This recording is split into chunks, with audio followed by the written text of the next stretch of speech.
सबैजना नेपाली जुन हामीलाई मालदिभ्समा रहनुभएका सम्पूर्ण नेपाली जुन अहिले हाम्रो फिल्डमा आएर जुन सपोर्ट गरेर राख्नु भएको छ, जुन एउटा परदेशको ठाउँमा पनि हाम्रो नेपालीहरू छ भन्ने एउटा जुन चिनो रहेको छ र अहिले पनि हामी गेम खेल्दै गर्दा सम्पूर्ण आफ्नो काम छोडेर होस् बिदा लिएर छुट्टी लिएर यहाँसम्म आएर हामीलाई सपोर्ट गरेर राख्नुभएको छ।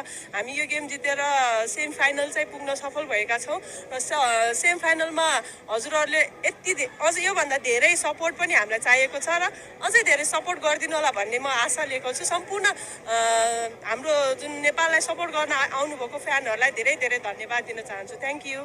सम्पूर्ण हाम्रो मालदिभ्समा हुनुहुने नेपाली भलिबल प्रेमीहरूलाई एकदमै थ्याङ्क यू भन्न चाहन्छु र आज हाम्रो एकदमै इम्पोर्टेन्ट म्याच रहेको थियो र जसरी हामीलाई आज आएर सम्पूर्णले साथ सपोर्ट गरिदिनु भएको छ र भोलि आजभन्दा टफ म्याच रहेको छ हाम्रो सेमी फाइनल र आजको भन्दा भोलि एकदम हजुरहरूको साथ सपोर्ट र हौसला आवश्यकता पर्दछ र आएर हामीलाई साथ सपोर्ट गरिदिनुहुन्छ भन्ने आशा गर्दछु। धन्यवाद।